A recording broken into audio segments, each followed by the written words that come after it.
Yeah, so as I was saying, so the first class was sort of the beginning part, just an introduction, history of Buddhism, who Buddha was, his biography, all of that sort of stuff. And the second class that we had last week was sort of the heart of Buddhism, right? What I might call Buddhist theory. It was about the Four Noble Truths, which is the deepest truth that sort of encompasses all of Buddhist teachings. And in some ways, you can think of everything else that we teach in Buddhism as sort of an elaboration of the Four Noble Truths.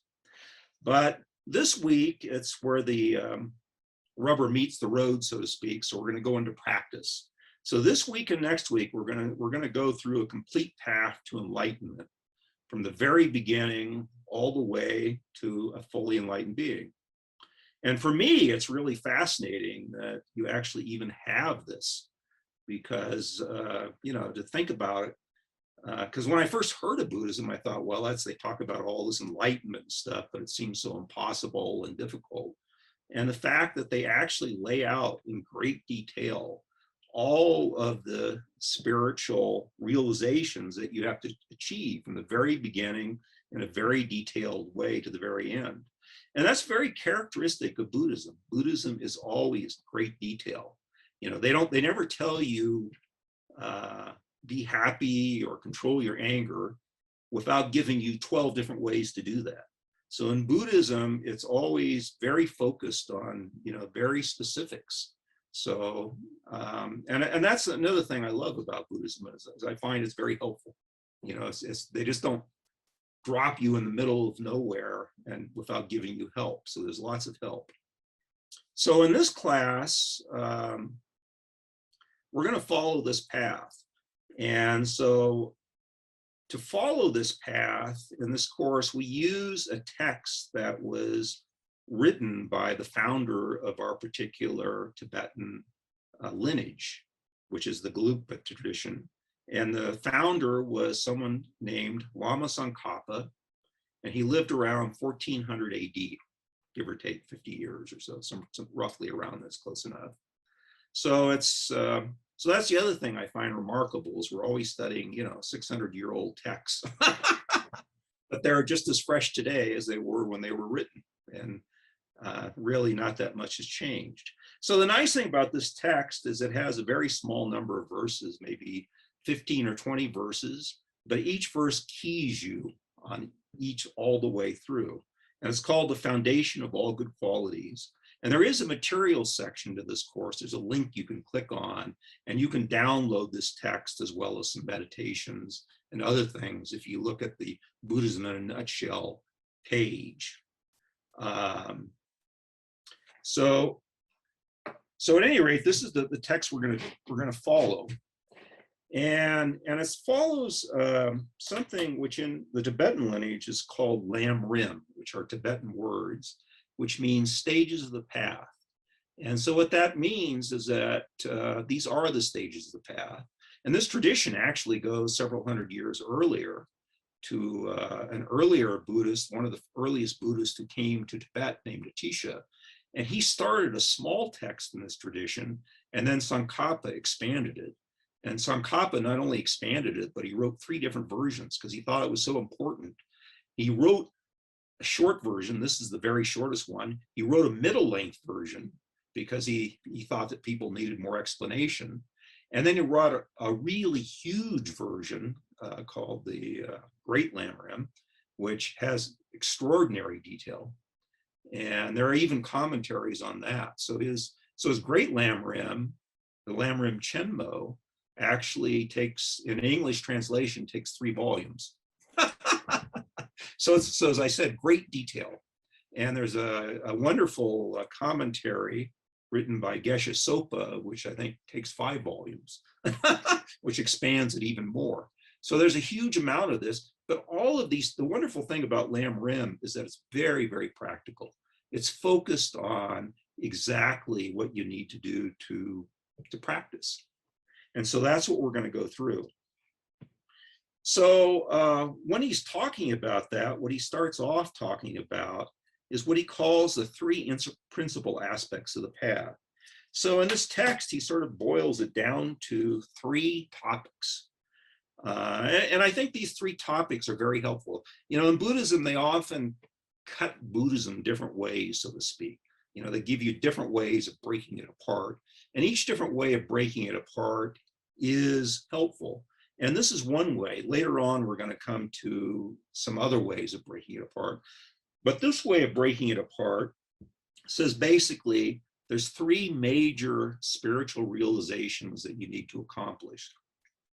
The first is called renunciation. Sometimes they give it a secondary title called definite emergence, which we will explain. And then the second stage is bodhichitta. And the third stage is the wisdom of emptiness. So this is one way of sort of breaking out, sort of in major categories, the major path through Buddhism. So renunciation, I'm going to go through each of these in detail, but just briefly, because it's always good to hear things 5 times in different ways. So renunciation is about the firm decision to become free of samsara, to leave samsara. And again, we'll talk about that more in detail. And so what do we renounce? What we mainly renounce are the causes of suffering, our delusions, which cause our karma. And what we're really renouncing is grasping, craving, attachment to samsara, which again, we're going to come back and explain in more detail. So that's one way of saying it. Bodhicitta is the second one. And as I mentioned before, there are these sort of, in Tibetan Buddhism, they break out Buddhism into 2 parts, the Hinayana path and the Mahayana path. And bodhicitta, sometimes called the mind of awakening, is what propels you onto the Mahayana path. And it's basically the desire to achieve enlightenment for the benefit of all sentient beings. And again, I'm going to spend a long time on bodhicitta because it's very powerful. And then the third one is the wisdom of emptiness. And emptiness is sort of the name that they give to Buddha's deepest truth, if you like. And this is really an insight into the true nature of reality. And this is critically important because it's this insight into the true nature of reality that ultimately is going to free you from samsara. Okay, so I've told you that. So I've cut Buddhism one way in terms of these 3 principal aspects of the path. Now I'm going to cut Buddhism a second way, and this is a way that's done in the Lamrim teaching, and this is explained very early in the Lamrim section, and it talks about 3 different types of person. And when these 3 different types of persons, actually calling them different types of persons is probably a misnomer. What it's really talking about is actually sort of 3 different paths. And so this is a step-by-step procedure leading to enlightenment. So these 3 different types of person is actually different 3 stages of the path: a beginning path, a more advanced path, and then finally the full path. And these are called persons of small scope, of intermediate scope, and of great scope. And in the small scope, and really what distinguishes, when they call it 3 different types of persons, what they're distinguishing is actually the goal of each of these people, you know, or if you like, it's the goal of the path that they're following. So for the small scope, the goal is on the happiness of this and future lives. So the focus is really getting a good rebirth, basically, focusing on making sure that you generate the kind of karma you need to get a good rebirth. The intermediate scope goes further. So in the intermediate scope, we realize that this world that we're in, which we call samsara, is of the nature of suffering and will always be of the nature of suffering. And we will never lead a fully satisfied, safe, happy existence in samsara. And so this is the goal of liberation from samsara. And so that's the goal of the intermediate scope. So these first two together, the small and the intermediate scope, are what's known as the Hinayana path. And this was the path that the historical Buddha taught when he was living. So when you achieve liberation from samsara, the terminology I gave to that is you become an arhat. And in the time of Buddha, many of his disciples became arhats. And that was the goal. The goal was to break out of samsara, because as you remember in the biography of Buddha, we said his goal was to protect us from suffering. And in samsara, you can't protect yourself from suffering. Samsara is an uncertain existence. Your negative karma can break through at any minute. And if your negative karma breaks through, then you will get suffering. And you can never completely protect yourself as long as you're in samsara. You know, as I talked about in samsara, you can rise to higher states of existence, godlike regimes. You can drop to lower hell-like regimes. And we can see that even in our ordinary lives. There are some people who live sort of blessed lives. You know, it's like only good things happen to them while they're alive. They make tons of money without even hardly trying. They don't have any health problems. They have almost like a godlike existence.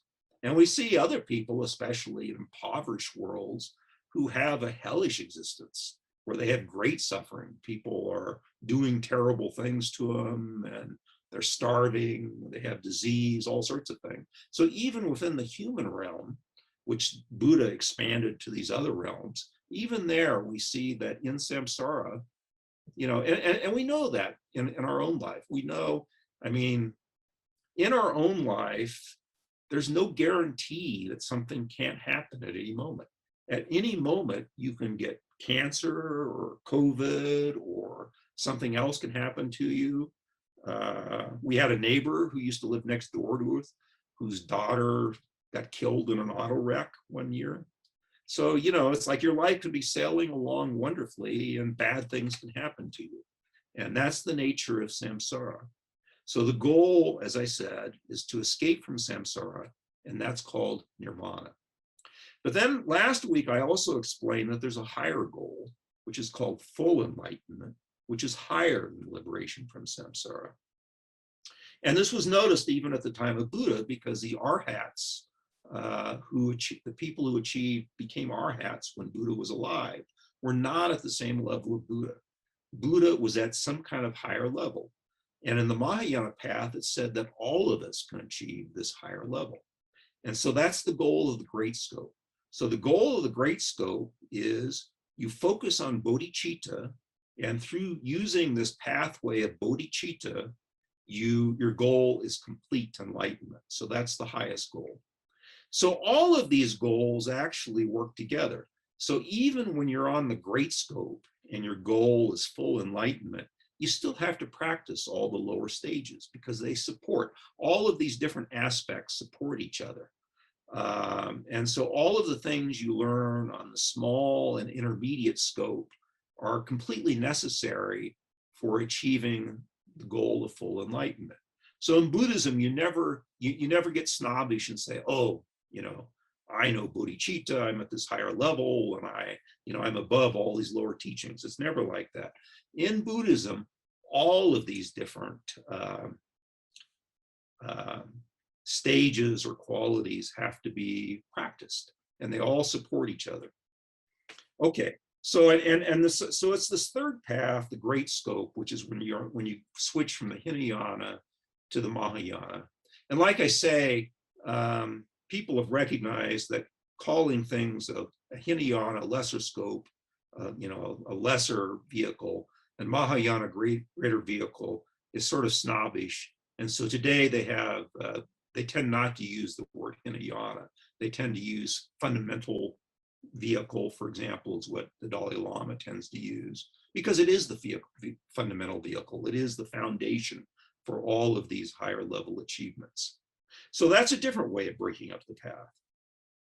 Okay, so now we're going to start going through more of the detail. But before I start, let me just ask if there's any questions. Anybody has confused? Kim, do you have a question? You're muted. You're still muted. It's hard to find those little buttons. There you are. Sorry.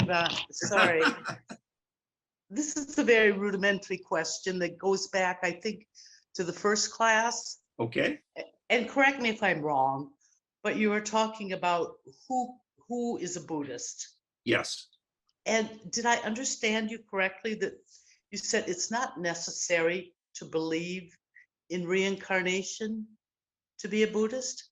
Yes, you don't have to believe in anything to be a Buddhist. You know, what you need to do to be a Buddhist is basically, it's called taking refuge in the three jewels, Buddha, Dharma, and Sangha. And the taking refuge is basically having confidence, is what they mean. Sometimes it's the same word they use for faith, but it really means just having confidence that this path is beneficial for you, and that the Buddha, and having faith in the Buddha, that he actually knows how to help you, and that the Dharma, the path that he taught, will be beneficial for you, and the Sangha will help you along on that path. That's really the definition of a Buddhism. So Buddhism doesn't really focus so much on belief or reincarnation or whatever. And it's like I said in the beginning, you know, for some people, especially in the West, we're not used to reincarnation. In the Eastern part of the world, if you know, when you go to India, China, those places, Japan, you know, for them, it's very easy to believe in reincarnation. But in the West, you don't need to worry about it. I mean, you know, the Buddhist path, I think, makes most sense.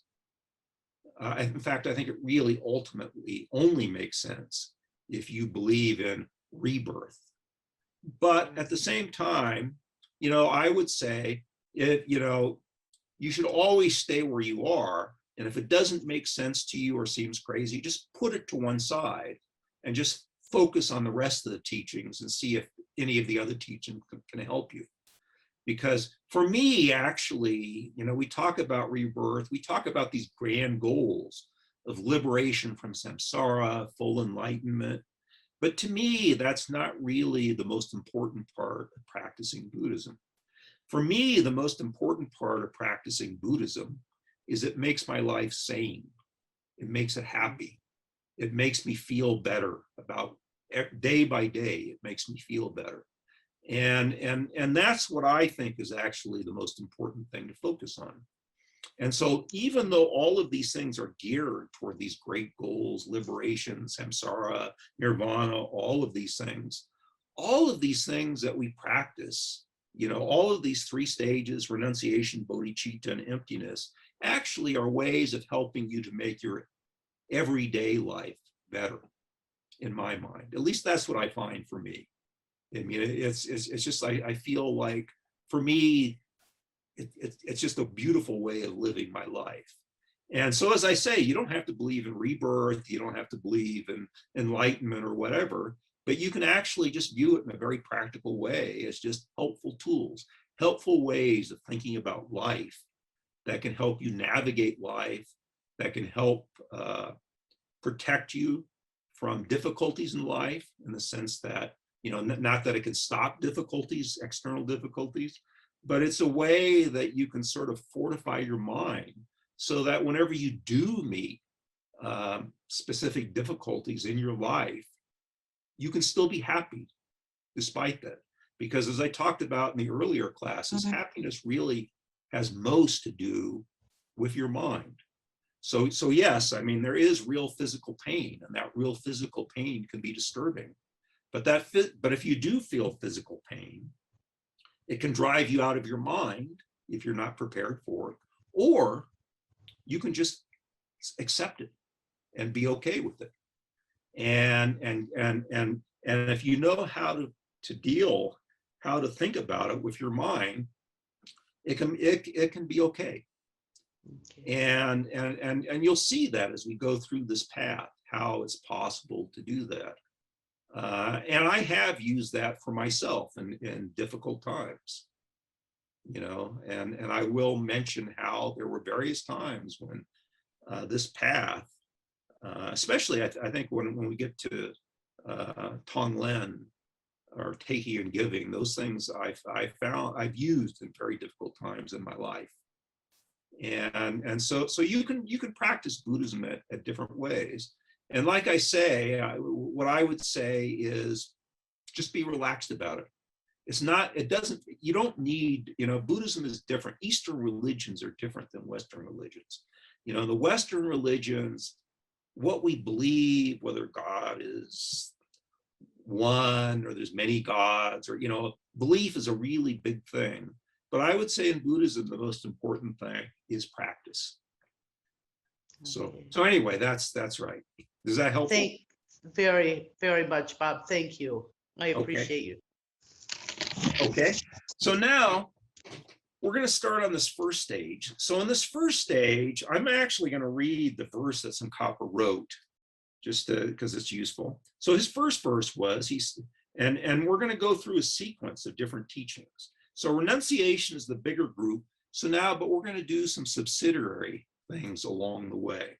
So the first verse says, the foundation of all good qualities is the kind and venerable guru. Correct devotion to him is the root of the path.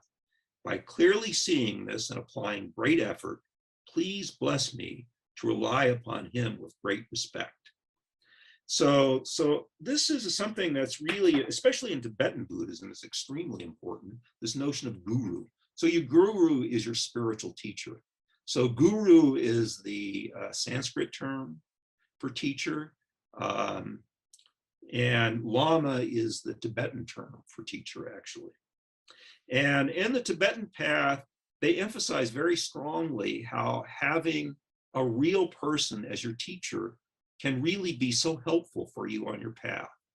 And in fact, you sort of saw this even at the time when Buddha was alive. Buddha kept talking about the need to sort of give talks, teachings to people to inspire them.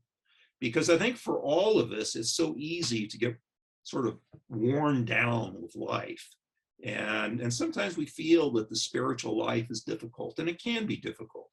It's like everything in life can be difficult.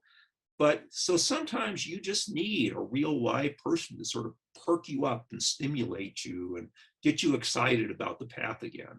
So a teacher can do that, especially a real live teacher. So in the Tibetan tradition, there's a big emphasis on that. And in the Tibetan tradition, they go into a long list because they say, it's important to choose a good teacher. And even the Buddha talked about this in his lifetime. And so what are the qualifications of a good teacher? Well, they're basically what you think they are. You want a teacher who's moral, who is compassionate, who cares about the students and others, who's knowledgeable about the Dharma, and who is actually leading the same path that he's teaching. You want somebody who follows in his own life the same path that he's teaching. And so again, I don't have time here to go into this, but basically, and there's some deeper things too, because sometimes we talk about an inner and an outer guru. So the outer guru is the sort of the external teacher that you meet, like someone like me teaching this class or whatever, or the other, especially the higher spiritual teachers that are center, like Geshe Sherab and Gendon and so forth. But there is in a sense that we almost have an inner spiritual teacher also when you go into this deeper aspects of the thing. And sometimes there's discussions that sort of hint, sort of in a mystic way, that the external teacher is sort of a manifestation of this inner teacher. So again, I can't go into all of these things, but it's an interesting thing which you can get into. So that's the first thing is basically they just point out that it's so helpful to have a spiritual teacher. And when you have a spiritual teacher, you try to teach that spiritual teacher with respect, because basically that spiritual teacher is one who can lead you down the path, who can promote your happiness, who can show you how to lead a better life. And so in the Tibetan tradition, this is so important. The second spiritual quality, so again, we're starting at the very beginning. So at the very beginning, the first thing you want to talk about is somebody to teach you Dharma, or the Dharma being the Buddhist teachings. So that's the first thing. Now, the second one is something that touches more on rebirth. So if rebirth is a difficult thing, you don't need to worry about it. But the second verse goes, understanding that the precious freedom of this rebirth is found only once, is gratefully meaningful, and is difficult to find again. Please bless me to generate the mind that unceasingly, day and night, takes its essence. So this is taking the essence of our life. And what this teaching is about is that in Buddhist terms, actually, a human rebirth is actually considered a high rebirth. It takes a lot of merit, a lot of good karma to generate a rebirth as a human life. And so basically and when they're saying that this rebirth is found only once, it means, well, we found it in this once, this our own very personal life. So in this life, we have been reborn as a human. It's a very special thing. I don't know how much, maybe I haven't talked so much about these other, there are sort of 6 places you can go to between heavenly and hellish rebalance. One of them is you can also be in Buddhism, be reborn in the animal realm. But for example, if you're born in the animal realm, you don't have a chance to practice a spiritual path because you're usually not smart enough and you're usually in bad circumstances.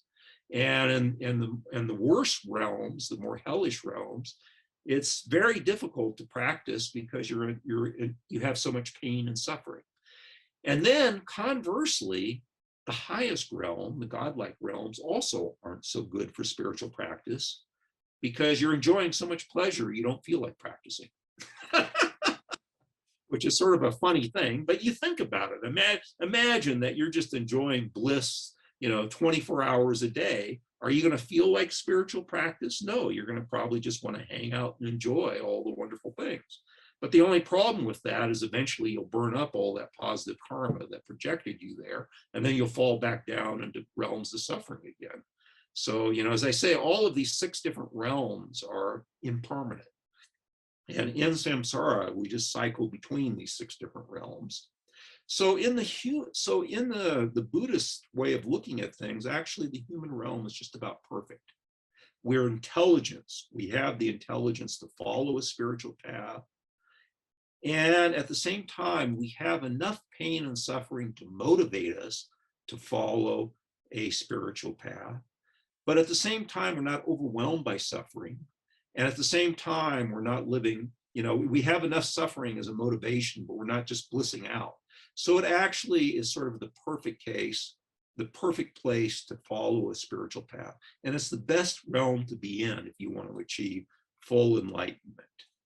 Let's see. So hang on, we just, oh yeah. So someone has put a note about a podcast about a skeptic's path to enlightenment, about interviewing a monk who considers thinking of karma and rebirth. Okay, so that's actually useful. So for those of you that struggle with rebirth, yeah, that might be very helpful. I don't know the podcast specifically, but yeah, thank you for that comment. So anyway, so the second verse is actually what you might call a motivational verse. It's saying, you've got a human rebirth. This is an amazing thing to get a human rebirth. Don't waste it. Take advantage of it for spiritual practice. So that's the purpose of this verse, is to motivate you. When they say take the essence of this precious rebirth, what they mean is, don't assume that this wonderful thing, this human rebirth, don't take it for granted.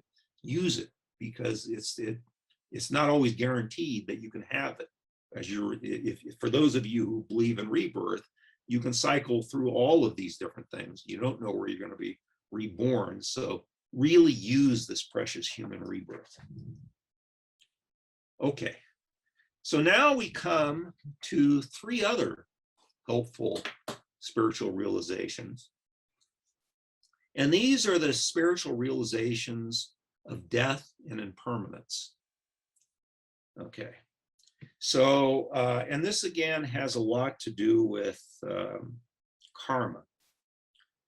So let me read these two verses. Well, let me stop here and just ask if there's any questions, because I sort of finished that other little segment. Is there any questions about the guru or about this precious human rebirth? Okay. Okay, so now let's continue on with death and impermanence. So the third verse reads, "This life is as impermanent as a water bubble. Remember how quickly it decays and death comes. After death, just like a shadow follows the body, the results of black and white karma follow. Black and white are positive and negative karma, merit and the karma that causes you suffering." And then verse 4, "Finding firm and definite conviction in this, please bless me always to be careful to abandon even the slightest negativities and accomplish all virtuous deeds." So when you do negativities, that causes negative karma, which will eventually ripen as suffering in the future. And when you do virtuous activities, that will eventually ripen in positive pleasure, wonderful things, blissful states of mind. So why do we talk about these two things? So impermanence, I think, was something that we really is the heart of all of Buddhism. The heart of all of Buddhism is the notion that everything in samsara is impermanent. And in a way, that's why I said that, this notion of suffering, and last week I was generalizing to be more than just suffering, but really having something to be about life in samsara as always being unsatisfactory. So this word dukkha the Sanskrit word dukkha can be translated as either suffering, but more generally, it means being unsatisfactory. And actually, this notion of impermanence, the fact that everything in our world, in samsara, everything we experience is impermanent. That's what I called the suffering of change last week. That's really why, samsara can never be good. Because even if you achieve a godlike realm or some blissful state, it's still suffering because you can't hang on to it. You're going to have to give it up. And whenever you give up any good thing, it is a form of mental suffering. And so in a sense, this impermanence is really almost the driving force for why we need liberation from samsara, why we need to get out of this changeable existence that goes good, it goes bad, it's all over the place, but it can never stay permanently good. Nirvana is the one place that's stable, that is permanently good. And that's why we are seeking nirvana, which is a separate realm from samsara. It's outside of samsara. Okay, so impermanence is this really important thing. So the next stage is meditations on death. So again, as I keep saying, people used to always talk about Buddhism being this dismal science. We're always focusing on negative things. So when we start focusing on death, again, it sounds like we're focusing on this negative thing again. But it's actually not. So this focus on death is actually, when Buddha was alive, he taught this focus on death himself. And when he was alive, he actually, as I said, when Buddha gave teachings, he also gave a lot of analogies to help explain the teachings. And how he referred to death is he talked about it as being like the imprint of an elephant's foot. So, an elephant is this extremely heavy animal. So when an elephant puts its foot on the ground, its footprint sinks deeply into the ground, especially if it's a little bit muddy. It's the deepest footprint you can have, because for the people at the time of Buddha, that this was the heaviest elephant, the heaviest animal that they had at the time. So the heaviest animal is going to have the deepest imprint. And so that is the focus on death for us, is that it is the most powerful motivation to spiritually practice. Because the one thing that all of us are certain of is that we are going to die. And I think for most of us, and often what happens to people is often just before death is when people suddenly become spiritual, because they realize that, when they're living, they're all focused on being happy and being wealthy and getting a lot of possessions. But when you die, you realize that we're giving up everything. So death for most people is a very traumatic thing. And that often causes, when people think of death, that causes them to think about, oh, I had better do spiritual practice, because at the time of death, it's only your spiritual practice that's going to be any help to you, that's going to really calm you down. And so this meditation, Buddha encouraged people to meditate on death. And there is basically 4 different meditations that you usually do about death. The first meditation is that death is certain, which is what we were talking about. You always know, you know for sure that you're going to die. The second thing, which is a big motivation for practice, is that the time of death is uncertain. So we don't know when we're going to die. We could pick up COVID tomorrow and die, or we could get in an auto accident. People have heart attacks. People die young, people die old. You don't know. Anything is possible. The third one is that only dharma or spiritual teachings can benefit a person at death.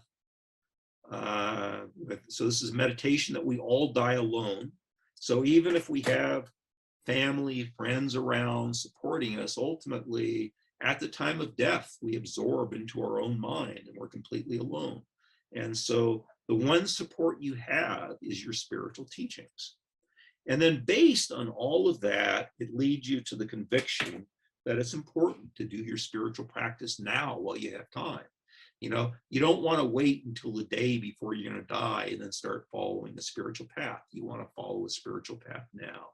So that's the motivation for death. And for me personally, this verse is a very powerful verse, because in 2007, I went on a Lamrim retreat, focusing on all of these spiritual qualities.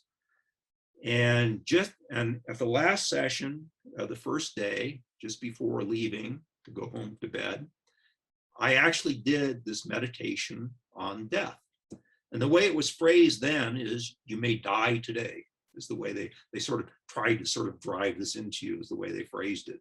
So then I went home, and that night, a little stone fell out of my gallbladder, blocked an important passageway, blocking all of my digestive juices that go to my stomach. And I developed what's called gallstone pancreatitis. And I spent the next 2 weeks in the hospital with a condition that kills many people. And I came very close to going into intensive care. I couldn't eat or drink even a sip of water for a week. It's a very painful condition. So for me, it was like this practical thing. You may die tonight. Well, maybe I am going to die tonight.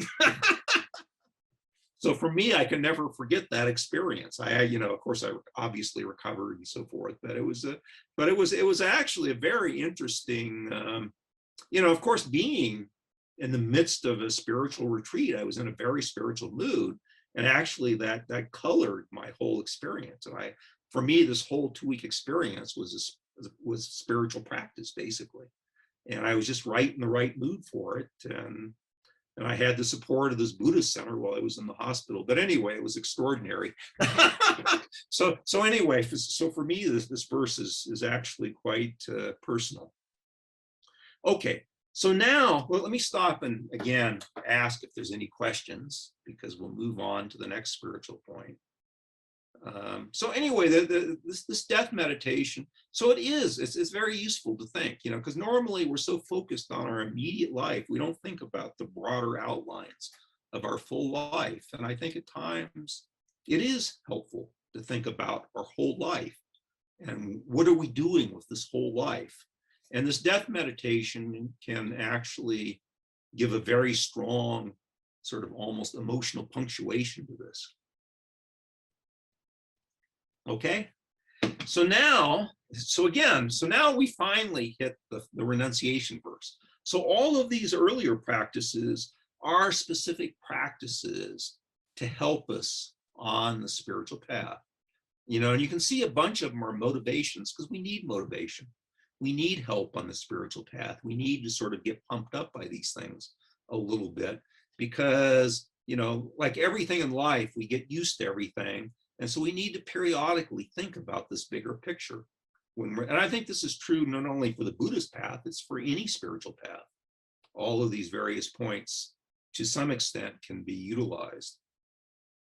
So now we come to verse 5, which is the actual renunciation verse. And this verse goes, seeking samsaric pleasures is the door to all suffering. They, meaning the samsaric pleasures, are uncertain and cannot be relied upon. Recognizing these shortcomings, please bless me to generate the strong wish for the bliss of liberation. You can see each of these verses ends with a please bless me. So actually these, you know, this whole set of verses is actually a prayer, if you like, saying, please bless me to achieve. So essentially we're sort of setting ourselves wishing to achieve, if you like, each of these different spiritual qualities, because we see that each of these spiritual qualities described in each verse are helpful for us on the spiritual path. And each one has its own place and its own specific way of helping us on the spiritual path. So that's the thing about that's important in Buddhism. It's important that you have these specific ways to practice. You know, it's not good enough to say, just go out and be a good person and become enlightened. You need help. You need specific practices, ways of thinking about the world. And for example, if you think about the precious human life, if you think that this life is important and that we realize that we can die at any moment, you know, it changes the way that you live your life. So it can actually, if you take something like that very deeply, it can be a complete transformation of your spiritual path. And most of these spiritual qualities are like that. They are different ways of looking at the world. And when you look at the world, you see the need to change how you're living, to live, and it leads you to live a better life. Because when you see the whole outline of your life and what you're doing, that is a motivation to make your life better. And when you make your life better, it makes your life better minute by minute. Okay, so now in this verse, seeking samsaric pleasures. So here we have this notion of samsaric pleasures. And so what they're really talking about, and in a sense, this is actually a very deep teaching. This is a very deep teaching, because in a sense, what the Buddha says is he says, we keep ourselves bound in samsara. It's we ourselves who are stuck. You know, there's a way. Actually, the Buddha uses the word binding or being bound to samsara, being tied to samsara, he talks about fetters, being chains, being prison, you know, being chained to samsara. So the historical Buddha used a lot of this terminology or these sort of metaphors. And there was a real purpose in doing that. And it's because, and it's all tied up with this notion of samsaric pleasure. It is this samsaric pleasure that is what keeps us bound to samsara. Because for most of us, we think samsara is wonderful. We think, wow, you know, there's all these wonderful things you can do, these great foods, these great places you can travel to, you can make lots of money, you know, there's all these possibilities for having this extraordinary happy life. You can go to, you know, Broadway shows or plays or whatever movies, whatever you like. We think, you know, that this samsara is really wonderful. And actually, that's the problem that people have when they die, is they don't want to give it up, they say. And even when people have bad lives, they still don't want to die because they still think there's something really good about this life. And it's all of that sort of thing that keeps us bound in samsara. And it's a very interesting way of looking at it. But what the Buddha said, and that was the first noble truth, he was saying that, you know, if you really analyze it and look at all of these samsaric pleasures, they are actually in the nature of suffering. or, more generally, they're unsatisfactory. And as I said before, they're unsatisfactory because even if there's pleasurable, they're still unsatisfactory because you can't hang on to it. And in fact, even most of the most pleasurable things that we achieve, actually, we usually get bored of as well. So, if you go to superb restaurants every single night, for most people, eventually you'll get bored of going to good restaurants. It's so amazing how easy it is for humans to get bored of even the most wonderful things. Wherever we are in our lives, we get used to it and it becomes boring. It's like your brand new car. You get a brand new car, and maybe it's the first brand new car you've ever had. You're so excited. But then, a year or 2 years later, it's just a car. And it's like that with everything. So what the Buddha said is he says that actually samsara is deceptive.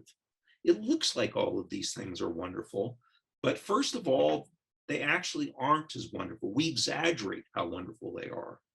So there is, I talked about these delusions, these 3 delusions last week of lust or desire or craving for the good things in life.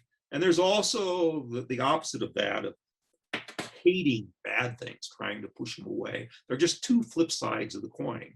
But in all of these delusions, they have to do with exaggerating things.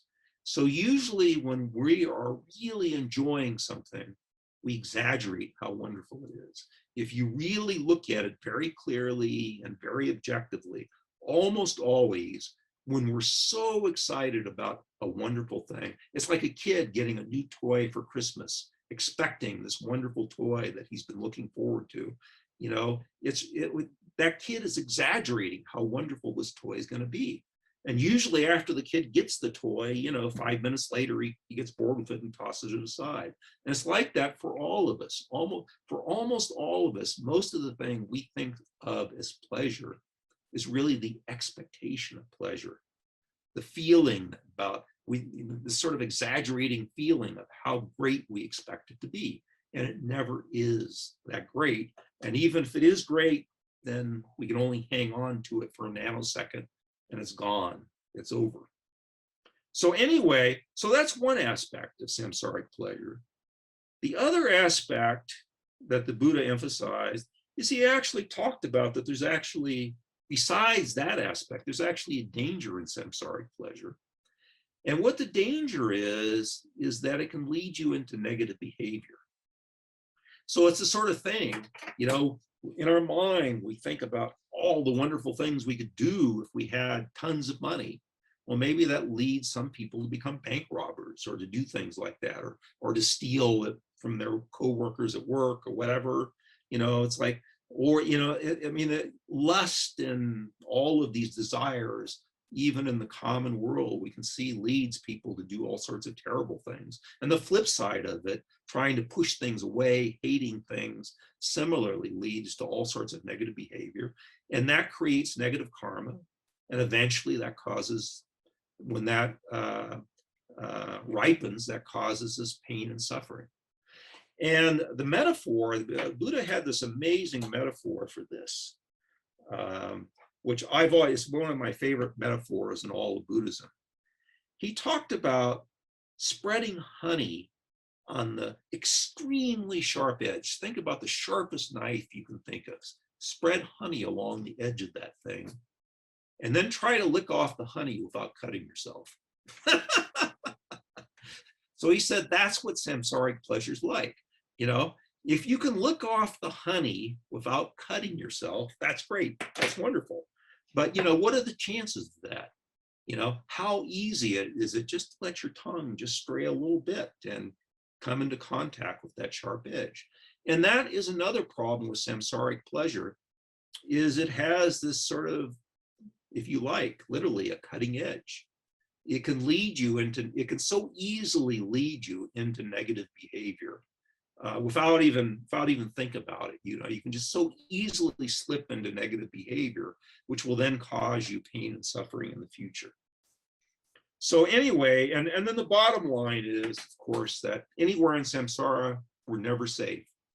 no matter what great, we work hard and hard and hard, we create some wonderful state, but we can't hang on to it. At the next moment, some negative karma can ripen or anything else. Let's see, we have some questions. T.H. Vaden says it's helpful to think of the realms of existence, example, hell being, where you're in such distress, God realm, where the abundance comes easily, but you struggle with laziness, as different mental states or life experiences. There are times in my life where I feel as if, so at times you can feel like you're either, and that's very true. And this is called sometimes they talk about this, the similitude of the realms. So in Buddhism, they actually talk about that you really can, when you're reborn, you can be reborn in a godlike realm. You can really be reborn in a hellish realm. But actually thinking, as T.H. Vaden was saying, that thinking of our ordinary experiences is exactly like that. There are times in our life where it feels like we're godlike beings, where everything is just flowing right, everything is, we're in the zone, everything is moving along. And there's other times in our lives where it just seems like everything we do is disastrous.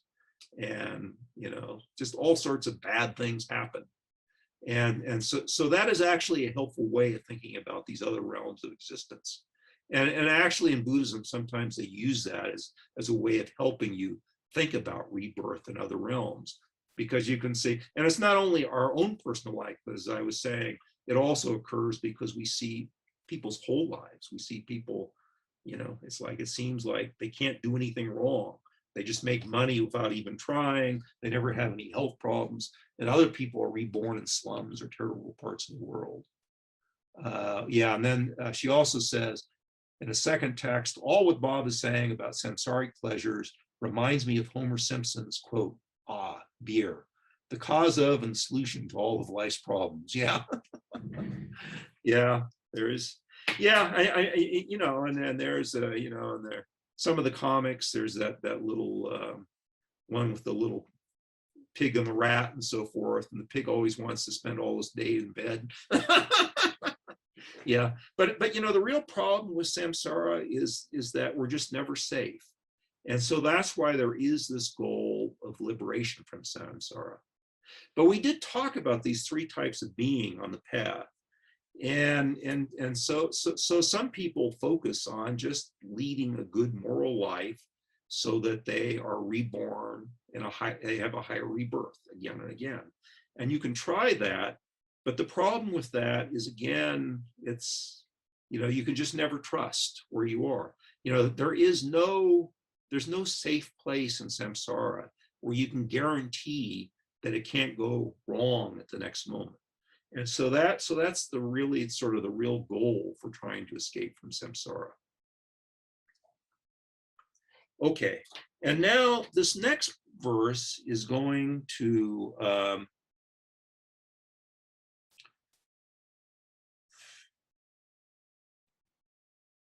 actually is going to get us into so this next verse is actually part of the verse on the liberation path. So let me go to this place, and then I will stop for a break, because then we're going to switch over to bodhichitta and the Mahayana path. So this next verse is verse 6. It says, led by this pure thought, mindfulness, alertness, and great caution arise. The root of the teachings is keeping the pratimoksha vows. Please bless me to accomplish this essential practice. So this reminds us that actually when Buddha was alive, he actually taught he had his own three principal paths, because again, when the historical Buddha was alive, he was focused on liberation from samsara. And he actually summarized the path to the liberation to samsara based on three things. And these three things that the Buddha talked about were ethics, concentration, wisdom. You can use different words for it, but this is one way. So ethics means, is this notion of virtue and non-virtue, practicing, working hard to be virtuous and never to be non-virtuous. And again, as I said before, that in Buddhism, what non-virtue really means is harming others, in a nutshell. So what Buddha said is, you can, one important thing is to focus on creating good karma, if you like, and try to avoid creating negative or bad karma. And so that's the first thing you want to do. And again, there's several reasons for that. One reason is because it makes your life better right now, because you feel good about yourself, and it leads to, if you like, it makes your life a sane life, a reasonable life right in this very moment. There's no way that you can be harming people and feel good about yourself. There's no way that you can be harming and have a peaceful mind, which is necessary for happiness. So ethics is sort of the foundation of the path. And the Buddha spent a long time when he was here on earth talking about the need to practice an ethical life. And he talked about it many different ways. And these other things, mindfulness, alertness, and great caution, are sort of qualities that help you on that. Mindfulness is paying attention to what you're doing. See if you're harming or helping people at each moment in your life. Just be aware of how you're living your life. That's the first step toward living a moral life. And the other thing too, in ethics, as the Buddha practices it, is it's not just like the 10 Commandments. It's not a blind rule. When the Buddha talked about ethics, or about, being virtuous or non-virtuous, he actually meant to look at each situation and all of its concrete details, because you may be following some maxim that is supposed to, like the 10 Commandments, don't steal or whatever. But what's important is what you're doing actually helping or harming people? Irrespective of what the rule is, maybe you're doing some stealing, but that will in the end turn out right or be more beneficial. It's like you have to really look at all of the details of the situation and use wisdom to know what's right or wrong, rather than just blindly following some rule. And again, it comes back to this earlier thing that I talked about in the earlier classes, that really karma is created by intention. It's this, when you're performing an action, it's really what's happening in your mind is what matters. And if in your mind, your intention is to cause some harm, that's what the real creation of negative karma is. And if the intention is actually to benefit some person, then that is what causes positive karma or merit. Okay, so again, so that's the first thing, is this ethics. And these pratimoksha vows in Buddhism, especially Tibetan Buddhism, and even at the time of Buddha, this pratimoksha vows goes back to the time of Buddha. Vows were actually, again, a tool or a technique. For us in the modern Western world, we think of vows as being a negative thing. It's a restraint on our actions, and all of us want to be free and liberated, and so we always hate vows. But the purpose of vows in the Buddha sense, and it goes back again to the time of Buddha, because when people became monks at the time of Buddha, they took these pratimoksha vows, and they took these pratimoksha vows because these were basically vows to practice what they should be practicing as a monk. So in a sense, the vows were, if you like, a reminder of what you should be doing. And so it's actually helpful. It's a way of, if you start to go in some direction, you can say, oh, I took a vow not to do that. And so it's actually helpful. It's like a little reminder. So in Buddhism, vows are not meant to be a negative thing restraining you or something that's difficult. They're actually just trying to help you do what you should be doing anyway. So anyway, so the vows are connected with this notion of ethics. So these other two tools, concentration is just a different way of saying meditation. So meditation is, the Buddha emphasized over and over again, is actually almost essential to the spiritual path. Because as I talked before, the essential thing in Buddhism is your mind and what you're doing with your mind and how you look at the world. And it's meditation that can actually let you, there's things called, there's many different types of meditation. One form is called Vipassana meditation or insight meditation. And an insight meditation, it's a way of being able to objectively look at the world and actually watch in a very objective way how you're actually living your life. And it can be so powerful, such a powerful tool on the spiritual path. The other thing that has to do with meditation is meditation can almost be like this powerful microscope. If you are able to meditate, hold your mind single-pointedly for a long period of time, if you have the strength of mind to hold your mind for a very long period of time on a single object, your mind becomes very powerful and you develop great penetration ability, penetration in the sense of wisdom, being able to penetrate whatever you focus your mind on and develop wisdom about it in a very, very deep and powerful way. And again, you have to practice meditation to see how this is possible. It sounds like, well, what good is it just to hold your mind on an object? But it actually is, as if one actually practices meditation, these are other forms of meditation practice, it actually is extremely powerful. So that's the other thing about meditation. And the third thing is wisdom. And we need wisdom in all of our practice because you need wisdom to, for example, to be, in order to be ethical, actually, to actually see the concrete thing. You need wisdom to sort of be able to see your life as it really is and how to practice it. So anyway, but we will come back, and it's actually wisdom that will ultimately liberate you from samsara. So anyway, so it's interesting. So this is another way of cutting the things. Of course, this does not deal with the great scope, the Mahayana path, which is what we're now going to turn to for the second half of the class, which involves these notions of bodhichitta.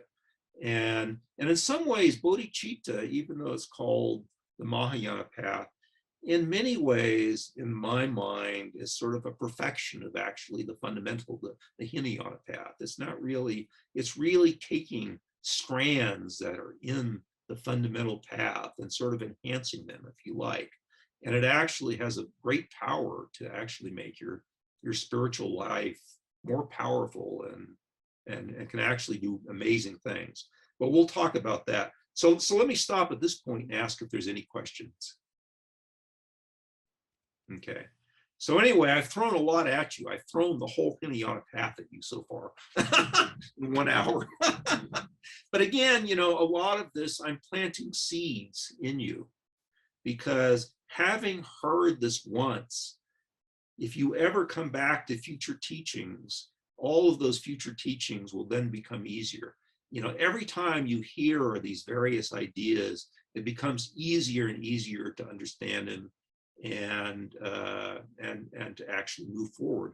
And there is actually another thing that sometimes Buddhists talk about, is they also talk about planting karmic seeds. And for example, the Dalai Lama, when he gives teachings, he often gives teachings on these extremely advanced topics. I mean, I went to a set of teachings that he gave once in Copenhagen over a long weekend, and I was just blown away. I mean, I had had a lot of Buddhism, so I could follow what he was saying, but he was talking to ranked beginners about these very esoteric aspects of emptiness and so forth. But what I've sort of learned since then is he often does this deliberately. He is planting seeds because once you've heard these teachings, you are then have karmic seeds on your mental continuum, which will then sort of in the future always guide you back to get similar teachings in the future.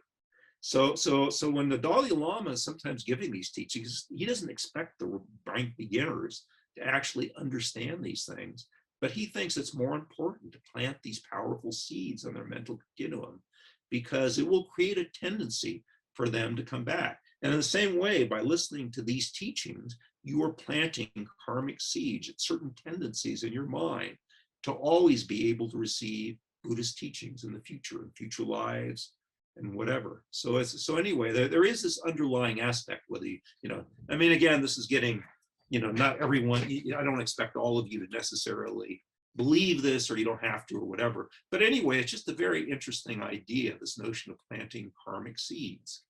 And in the same way, it's considered always powerful to go to more and more Buddhist teachings, because then you drive those tendencies, those karmic seeds in deeper and deeper at the same time. So anyway, it's a very interesting thing to think about. And sometimes Buddhist teachers are always asking themselves, with the activity that I'm doing now, what kind of karmic tendencies am I creating for the future?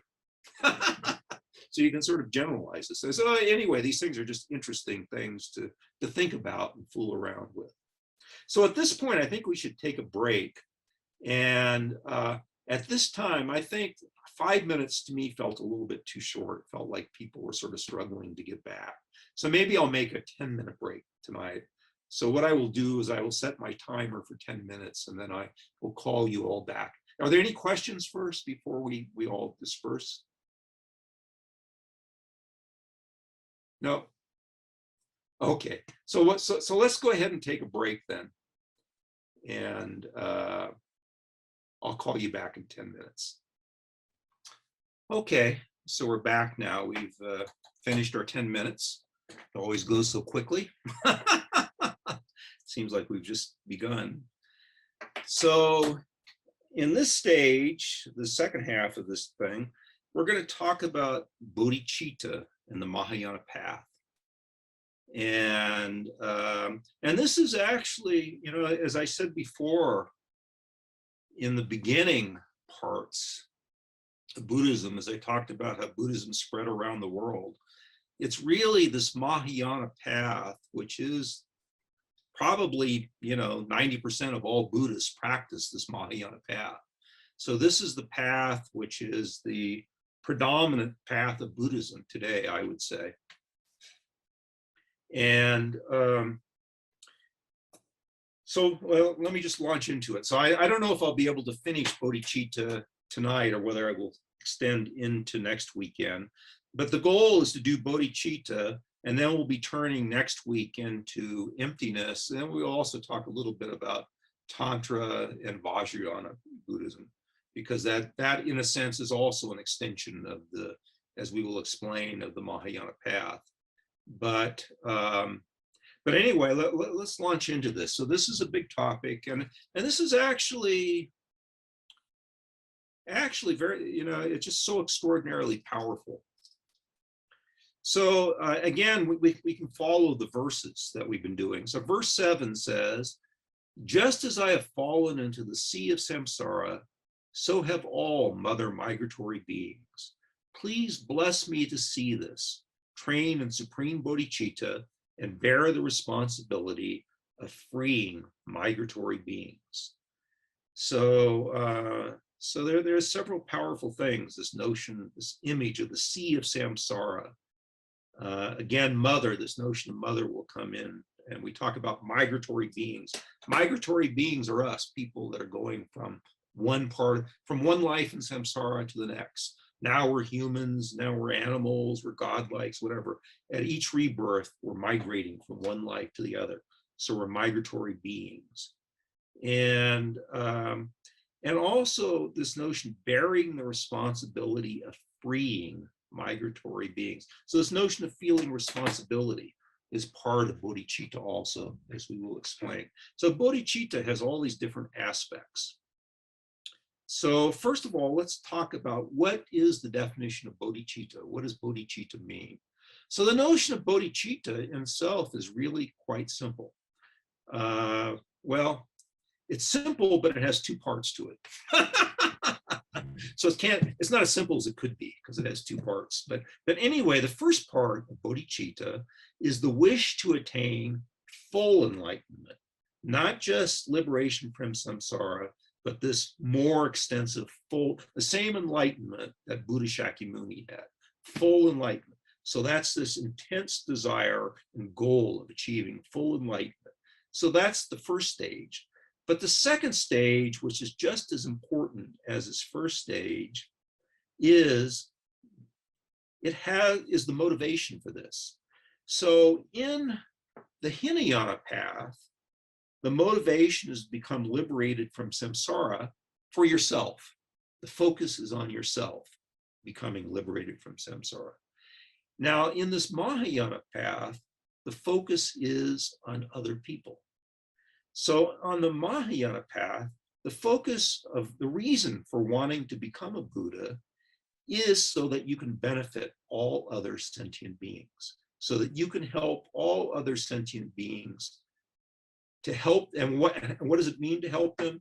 It means to help remove their suffering, help them achieve a similar enlightenment so that they also can be free of suffering eternally. So that's the goal. So on the Mahayana path, your focus is on others. And that's what makes it such a powerful thing. And actually, even if you were practicing the Hinayana path, this focus on others would be so powerful in helping you achieve even that goal, because essentially almost all our negativity is driven by sort of an egotistical selfishness. And in the Mahayana path, you directly attack that egotistical selfishness. And so you naturally become loving, compassion. You develop all of these positive minds quite naturally, which lead to creating huge amounts of positive merit. So what can I say about bodhicitta? So that's the definition. So that's the definition, and it has these two parts. And so both of these parts, you have to keep them in mind. And the reason for the first part, there should be a little more explanation. The reason for the first part is you can say, well, why, so okay, my goal is to help all of the sentient beings. How does that connect to the first half, this goal of wanting to become a Buddha? And the way that it connects, the way that these two halves, these two parts of the definition connect, is that what you see as you go along trying to help people. I mean, think of yourself right now. So I'm going to go off and I can help people. Well, who can you help? Well, you can help your neighbors, your family, the people that you're in personal contact with. Maybe you can work at one of these kitchens to serve food for the poor. I mean, you could even become, I guess, go off to some, desolate place where people are impoverished and work in some program to help people. You can do all of these things, but you're always limited by the small number of people that you can actually come into contact with. And then the other aspect that you get is that once you understand this notion of karma and stuff, really you can see that the best way you can help people is to actually help them on their spiritual path. Because if you can help people on their spiritual path, then they will start generating positive karma, reducing their negative karma, and all of their future lives will be happy. So you won't even be, so you might be able to keep somebody from being hungry today. But if you can teach somebody, help them on the spiritual path, you can benefit them for the rest of this lifetime and future lifetime. So you have this much broader scope. So as you keep following this line of thinking, and then you think, well, okay, so maybe I can give a few teachings or something. But then you say, well, how many people can I benefit like that? And then if you look around you and you look and you see, well, the people who really make a difference are deep spiritual people. It's like for me, maybe I can convince a small number of people and help them on the spiritual path.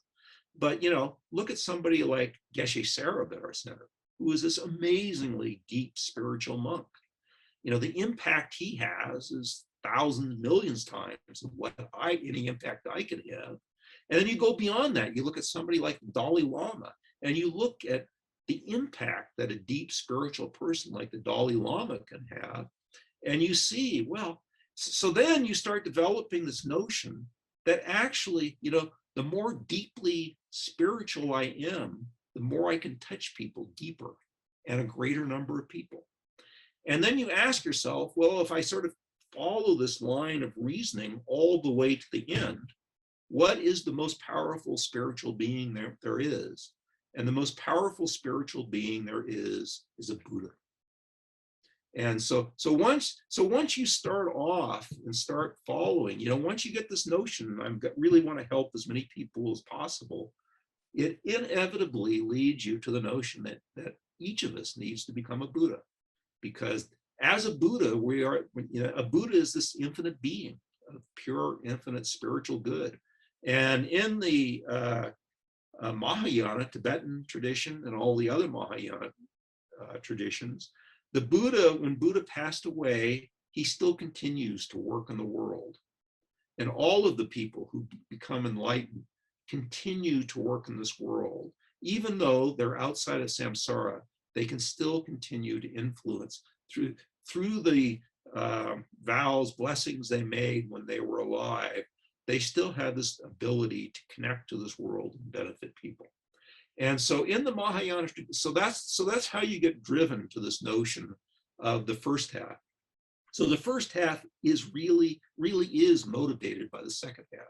So the first half is, as a Buddha, you have so much more power to actually benefit people. So that's what connects the two. And so this bodhicitta, as soon as you start practicing bodhicitta, you start practicing the Mahayana path. And so, as I said before, it's an altruistic path. It's focused on so you're not becoming a Buddha because you want to reduce your own suffering. You're becoming a Buddha because you're driven to reduce the suffering of others. It's completely altruistic. And it's considered to be sort of incredibly powerful, unbelievably powerful. So why is it so powerful? I think the simplest way to see why it's so powerful is again do a little thought experiment. Let's say that I see a hungry person in the street and I give them some food and reduce their hunger. Then I've done something positive. I've created some positive merit. Now, let's say a second person shows up and I still have some food left. I feed them. Well, now I've created twice as much positive karma because I've helped two people. And now a third person shows up and similar. And so you can get this notion that, if I could feed 100 people, I would develop 100 times the amount of positive karma. Now you come back and you look at a bodhisattva. So a bodhisattva is the person who is dedicated, who has bodhicitta and is dedicated toward this goal. So a person who has bodhicitta, and actually a true bodhisattva has what they call spontaneous bodhicitta. So that bodhicitta has been developed to such an extent that it's spontaneous and immediate.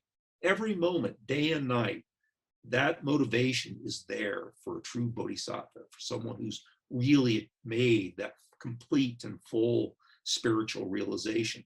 So for a person who has that full and complete spiritual realization, a complete bodhisattva, if you like, his wish is to help every sentient being, not one, not two, not 100, not 1,000, every sentient being, not even just every human sentient being, but every sentient being within all 6 realms. And a sentient being is a being with a mind. So in a sense, at each moment of his life, his goal, his strongest desire is to help all of these sentient beings, nearly infinite number of sentient beings. So what is happening to his merit? At each moment, he is generating almost an infinite amount of merit, moment by moment. And that's why bodhicitta is so powerful. And in fact, that's the other reason why you need bodhicitta to become a Buddha. You cannot become a fully enlightened Buddha without bodhicitta. Because as I talked before, everything on the Buddhist spiritual path is cause and effect.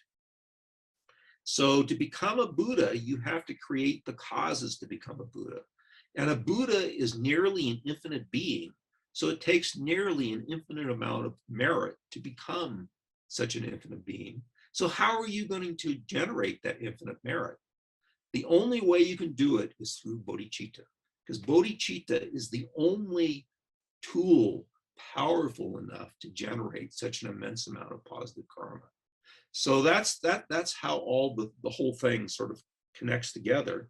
And that's why all of these, you know, in the Buddhist path, there are all these texts, people like Shantideva, who just, you know, keep talking about how amazing bodhicitta is, because bodhicitta is this immensely, it's like the, you know, the nuclear bomb of Buddhism, you know, the most powerful, you know, it goes beyond almost any powerful spiritual quality that you can think of. It's so powerful.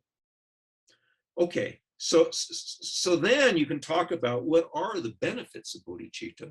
Well, the first one we've already mentioned is almost infinite merit. And you start, and there are people like Lama Yeshe. He says, Lama Yeshe talked about the person who wrote these verses, Je Tsongkhapa, around 1400. Je Tsongkhapa said that when you have bodhicitta, all the good things in life are magnetically attracted to you and poured down upon you like the rain. Well, of course it's going to happen. If you're generating this huge amount of merit, good things are going to start spontaneously happening to you. It can't be anything else. When you generate merit, good things start happening to you. The other thing is also that is this focus on others. So this focus on others destroys our egotistical desires. So it becomes so easy to practice a moral good life. How can you, if your whole goal is to help people, how can you even think of harming anyone? It's completely contradictory.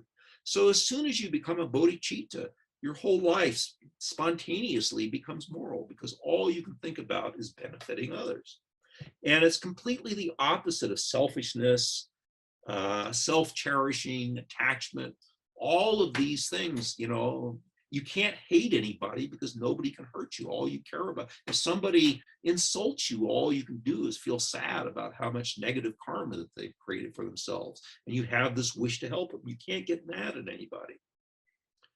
So it's such a powerful mind. And you can't worry, because, you know, most of our unhappiness in life is due to our egotism. We're worried and anxious all the time about ourselves. You know, almost all of our problems have this sort of ego attachment that is involved. It's always some focus on ourselves. If we're unhappy, it's almost always because something bad has happened to us. You know, if something bad happens to somebody else, it's, well, that's too bad. But, you know, when something bad happens to us, you know, it really punctures our balloon. You know, it really hits us very hard. Well, if you're a bodhisattva, you're not thinking about yourself. You're thinking about others. And because you're not thinking, you know, you don't dwell in agony about all the little insults or difficulties or problems of life. They just flow right past you. So it's such an amazing being.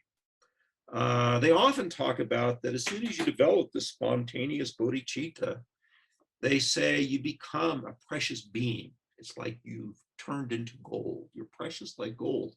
Why are you precious like gold?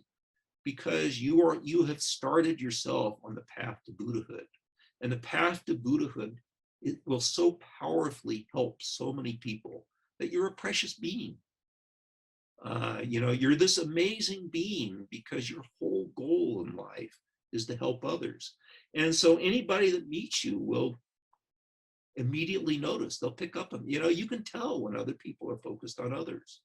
You know, it's like that's when people like Geshe Sherab, the Dalai Lama, all of these things are such powerful beings. It is because they do have this focus on others.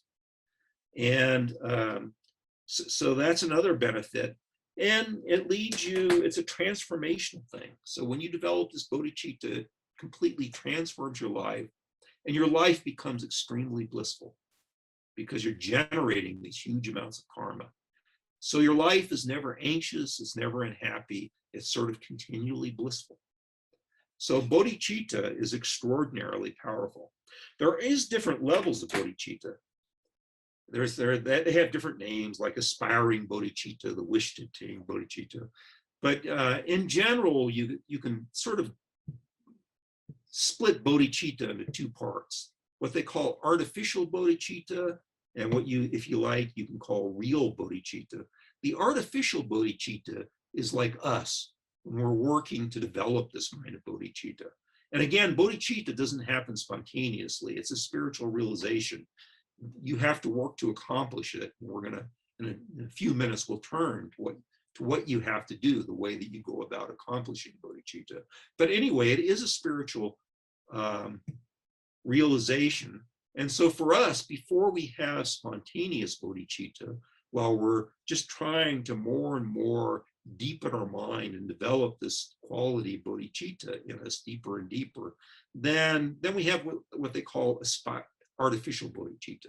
So it's not real, but it's still, even at that level, it is so beneficial. It generates even the artificial bodhicitta generates such a huge positive amount of merit. Why is it generating so much merit?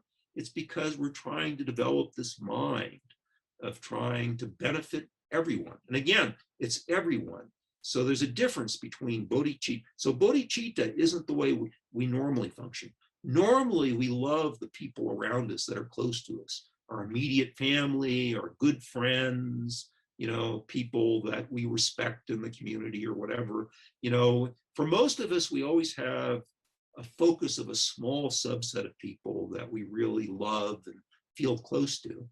But when you're working on this bodhisattva path, you're generalizing that between your small circle to literally everyone, even your enemies, even, Hitler and everybody. You develop this wish to benefit everyone without exception. And that's what makes it so powerful. Okay. So, and again, and then real bodhicitta there is a point, and it's a very deep realization. Like I say, you can reach a point where this bodhicitta becomes spontaneous, which means it just arises in you naturally at every moment, day and night. You can't help yourself. It's become, it's a spiritual realization. It's what they call spontaneous. So it's a very, very high level achievement. It's no minor thing. And we'll talk about even some of the powerful steps you need to achieve this. But anyway, it's like everything in Buddhism, you don't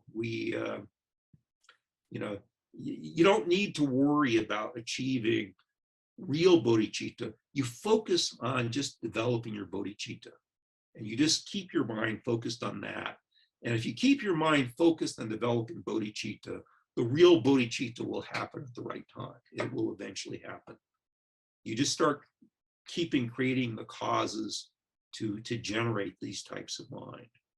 And again, a bodhisattva is the person who has this bodhicitta motivation and is leading this path toward full enlightenment for the sake of all sentient beings. Okay, so let me stop here. So this is sort of this introduction into bodhicitta. And let me ask if there are any questions, if there's, if you sort of got it. Okay, there's a question here on the chat box. Is there an intermediate state of bodhicitta where you mostly generate the artificial state, but you have temporary states of spontaneous bodhicitta? I would say, no, I would say that once you get spontaneous bodhicitta, it's like flipping a switch. Once you get spontaneous bodhicitta, you're there. It's just there. And I think as we explain the process to achieving bodhicitta, you'll sort of see why. But everything in Buddhism is continuous. So what happens is that when you're working on artificial bodhicitta, you're actually as you develop that artificial bodhicitta, that becomes more and more powerful all the time. So that by the time you flip the switch into real bodhicitta, there's practically very little difference. So it's a continuous path. So you gradually, slowly build up to the real bodhicitta, and so from the outside, maybe nobody would notice the difference between your artificial at the nth degree and when you flip the switch into real bodhicitta. So I think you should think about it, and it's almost the same way with enlightenment. I mean, you also build up to enlightenment in the same way. You get closer and closer. You develop, as we talk about that, you will see we develop these deeper and deeper meditations, so that finally at the end, again, when you achieve full enlightenment, it's like flipping a switch. You aren't fully enlightened one moment and then fall back the next moment. When you hit full enlightenment, that's it, you're fully enlightenment. But you do slowly build up to that state. So all of these things in Buddhism are sort of like that. So hopefully that answers your question. Okay, so another question? No. Spontaneous bodhicitta is different from being enlightened or even being liberated. So what spontaneous bodhicitta means is is exactly what it says. It's a bodhicitta. So bodhicitta is different from being enlightened or being liberated. Bodhicitta is a wish to achieve enlightenment. So you're not enlightenment, it's the wish to attain the state of enlightenment for the sake of all sentient beings. And the spontaneous part just means that it happens spontaneously day and night. And so you can hit, in fact, most of the time, as we look on the higher path, most of the time, when you're on the Mahayana path, you actually almost always achieve spontaneous bodhicitta first, and then later on you become liberated, and then later on you become fully enlightened. So in some of the other teachings, some of the other classes, we've had these 5 paths: path of accumulation, preparation, seeing, meditation, and no more learning. These are the 5 higher paths. The start to these 5 going on these 5 higher paths is the path of accumulation. And the way you begin on that path of accumulation in the Mahayana tradition is by achieving spontaneous bodhicitta. So again, bodhicitta, spontaneous bodhicitta is neither liberation nor full enlightenment. Okay. Yeah, so that's a very good question. Thank you for asking that. Okay. Okay, so now, we've got that. So what is the path of a bodhisattva? So, and this is sort of the full path. But again, in Buddhism, I'm going to talk about so we have another question. Okay. Yeah, so when you have spontaneous bodhicitta, if you die, you are born back in samsara, because to not be reborn in samsara, you have to achieve at least liberation. But I think it is said. So the question is do you still have that spontaneous bodhicitta in your next life? I think that's actually a very good question. I think that you do. I think that once you achieve spontaneous bodhicitta, I think in your next lifetime, I think you continue that in your following lifetimes. I think you do. Because and again, if you've achieved spontaneous bodhicitta, you are generating massive amounts of merit. And when you have spontaneous bodhicitta, it's almost impossible to do anything negative.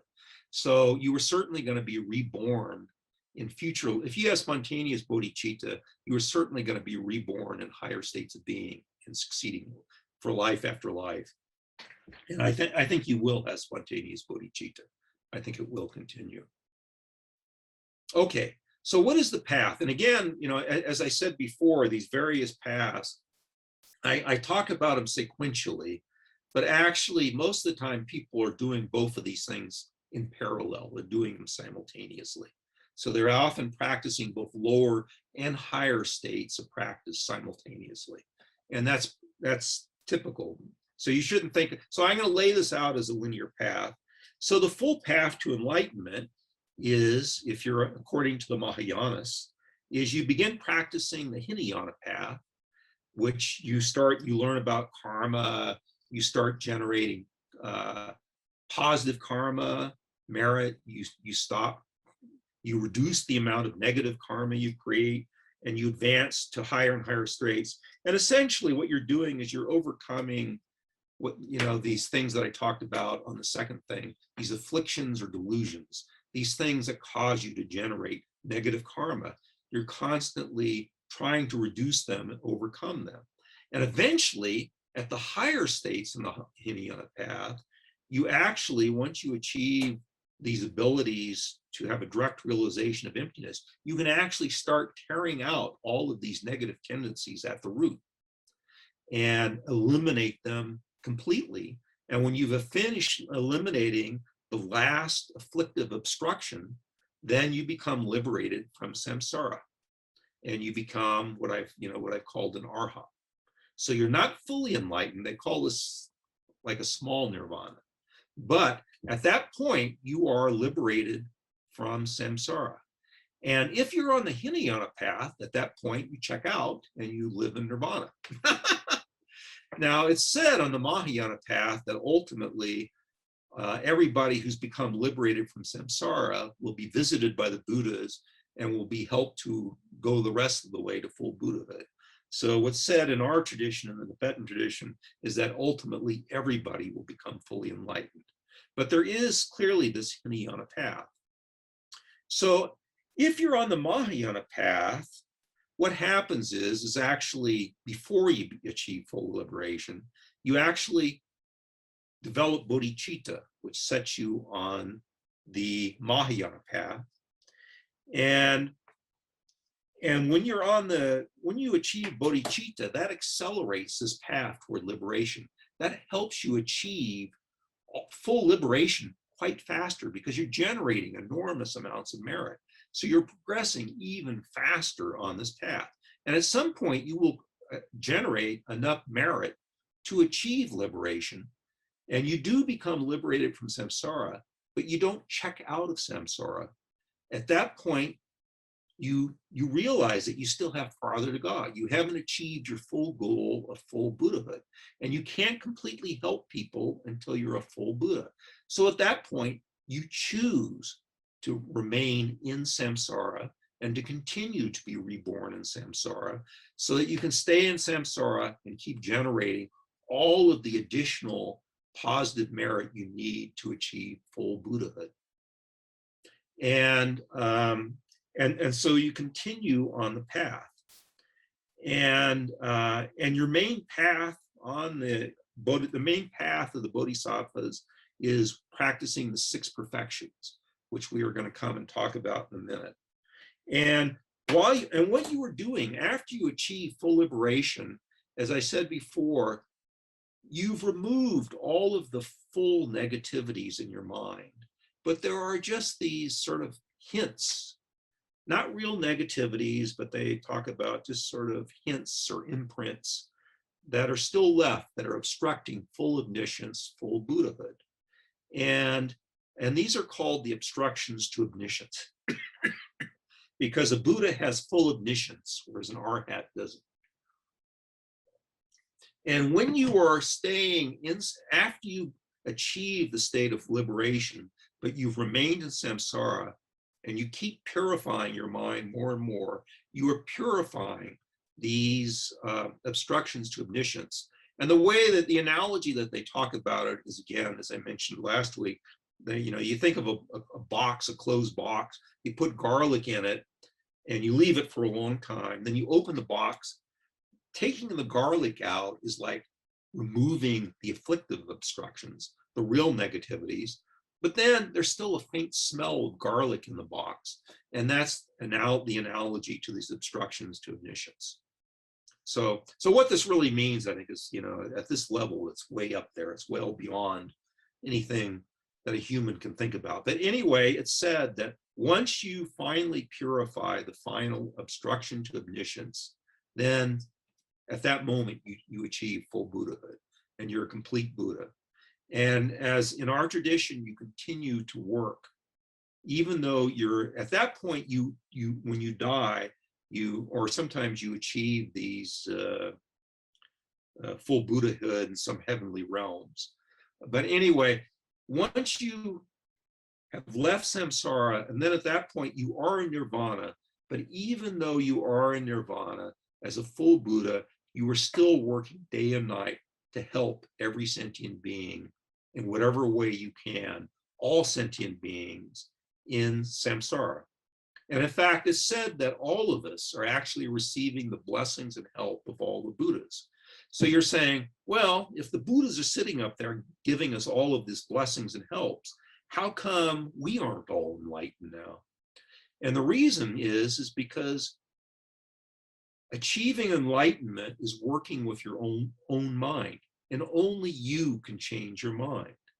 And the analogy that they give, which I think is a very helpful analogy, is the Buddhas are trying to help us, but the problem is not coming from the side of the Buddha. The problem is coming from the side of us. We are blocking their help. And so in some sense, you can think about the spiritual path as opening yourself up to the blessings of the Buddha. And the analogy they give to this is they think, think of being in a small house and think of the sun shining down on the house. If you close all the windows and doors inside the house, none of the sunlight can penetrate to the interior of the house. It's completely dark.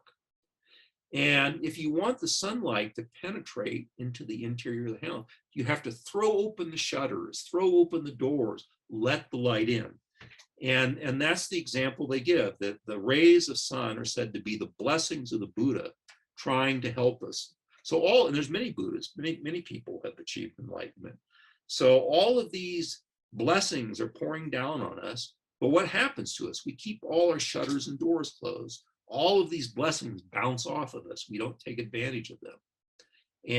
And so in some sense, our goal in life is opening ourselves up to all of these blessings.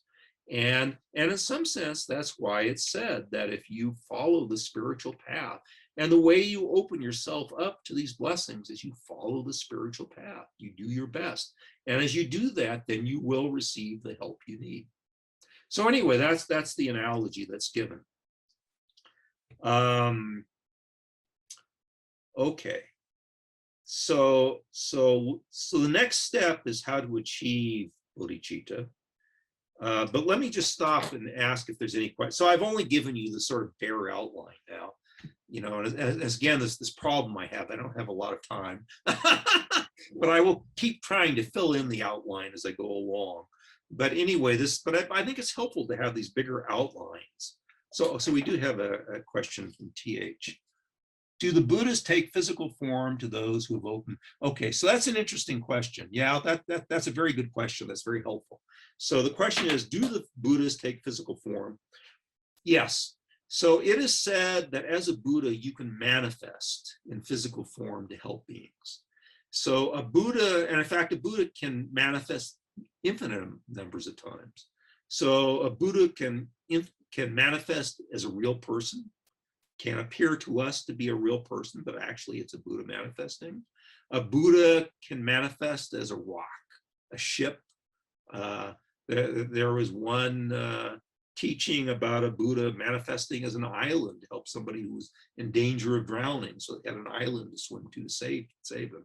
So yes, a Buddha is said to be able to manifest in any visible form that will be helpful. And of course, a Buddha knows our mind because a Buddha is an infinite being, and it can read our minds. And even the Buddha, when he was alive, knew what the other people around him were thinking.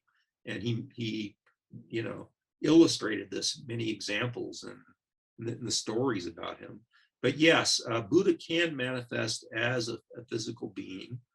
I think that's called the Nirmanakaya, one of the aspects of a Buddha's being. But even though a Buddha is in nirvana, it can manifest as a physical. And in fact, sometimes it's said that Buddhas inspire people. Is another way that they can manifest. They can actually give you an inspiration. Sometimes it's said that some of our spiritual teachers might be Buddhas manifesting. But for us, we can't tell. There's no way we know if anyone around us is manifesting as a Buddha, or if any situation we are in. Sometimes situations we are in can actually appear very bad to us, but they're actually very helpful. One of the things you learn in Buddhism is to distrust what's appearing to you. Sometimes you think that the situation you are in is actually a bad situation, but later in life, you will look back on it and it may be a turning point in your life. Maybe it was a difficulty that you needed to overcome that actually launched your spiritual life. So in many ways, we have notions about what is good or bad for us. And those notions of what are good or bad for us aren't always realistic. Sometimes they don't work out. Actually, for me, it was very clear because when I finished my graduate school and got my PhD, the very first job I applied for, I didn't get, and I was very disappointed. The second job I got was the perfect job, which launched my whole career. So it was the luckiest thing in the world that I didn't get my first job. So it is funny. So you never, sometimes it's just very hard to know what is really good or bad. And so some of these things that may be happening might be a manifestation of a Buddha, but we don't know. That's beyond us, our scope.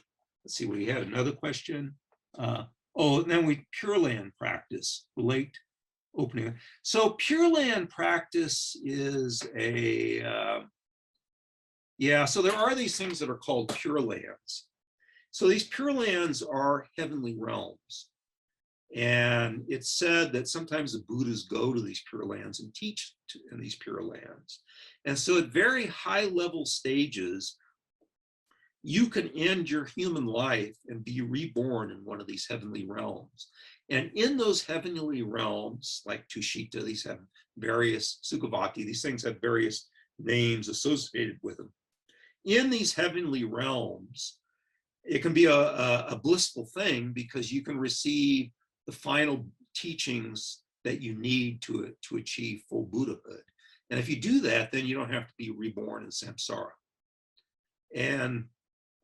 And so there are these pure realms that you can go to. But that is, let's see, what was the question again? Oh, no, that's different. So opening yourself up to the Buddha's blessing means for just us ordinary people. And really opening yourself up to the blessings of the Buddha really means just being open to spiritual practice. And sometimes too, it can also mean being a little bit less rigid. Because sometimes, we are so set in our ways, we think we know exactly the right spiritual path we have to practice. And in some ways, that's not always the best thing. Sometimes we block ourselves by being too rigid. So sometimes it's very helpful to be just sort of open to life and open to the things, the opportunities that arise for you. I mean, I've always felt in my life that it was really important to just have the sense of yourself of what's out there. And sometimes being willing to take a chance, seeing some positive opportunity. And instead of just always going by your habitual method, sometimes being willing to take a little bit of a risk and try something new and to try to do something more positive can be this way of opening up. And, and so for me, in a sense, I've sort of done that in one sense, in the sense that,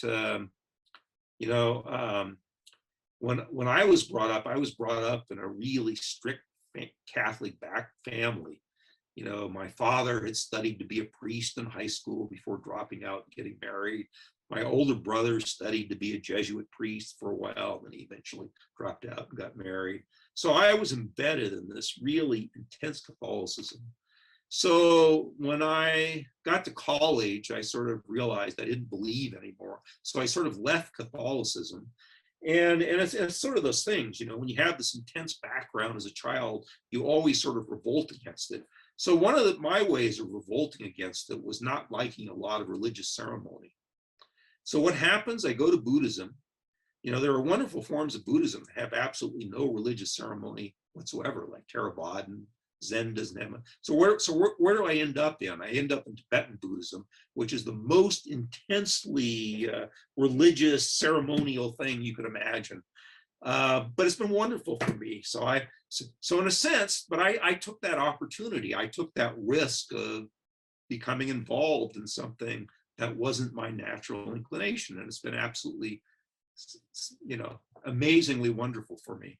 So it is things like that, so sometimes we don't like to go in certain directions, but it's actually very helpful to be more open to even going into things that you're not sure whether you like. You have to be willing to try out things. And that doesn't mean, doing dangerous things where you could fall off a cliff or something.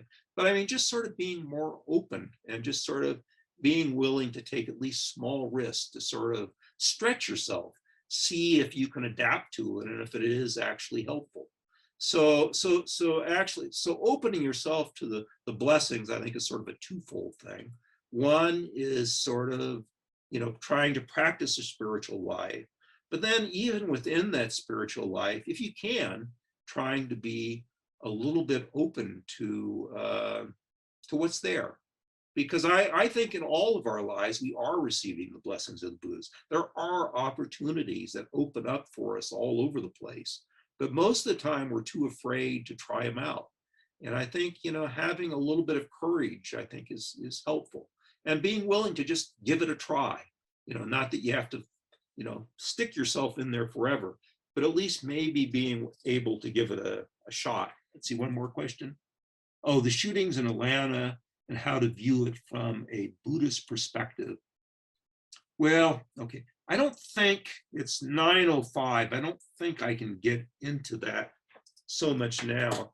But I think it has to do with, more generally, terrible things happen in the world. And they happen in the world because of karma. It's like lots of people have negative karma. But the most important thing in reacting to all of these things, there are people like Hitler, there are people like Stalin, there are people who do terrible things in this world. And in the Buddhist way of looking at this sort of perspective, again, if you really understand the Buddhist path, what always happens, especially if you're a bodhisattva, if you are a bodhisattva, you have compassion for these terrible beings because you see how much pain and suffering they're generating by doing all of these terrible things. And as a Buddhist, you wish to benefit all sentient beings. You want all sentient beings not to have to suffer. And so your wish is always compassionate, which doesn't mean that you wouldn't try to stop somebody from doing something terrible. Of course you would try to stop them, but you would try to stop them not because you're angry at them, because you hate them, because you think they are not intrinsically evil people. They are just people who have gone down a wrong path. And what you wish to do is you wish to help them, to bring them back to the positive path, if there's any way that you can do that. And in fact, wishing to stop them from doing more evil things is because you want to benefit them. Because if they do more evil things, they will actually generate even more negative karma and even generate even more future pain and suffering for themselves. So so in Buddhism, again, we do see terrible things go. That's the nature of samsara. Terrible things do happen because people generate all of these, they generate all of these negative attitudes. They have these negative delusions. They have lust, they have desire, they have hatred. They have all of these negative attitudes. But these are not permanent attitudes in them. These are attitudes which they have because they have not done the work to overcome these negative attitudes and generate positivity in themselves.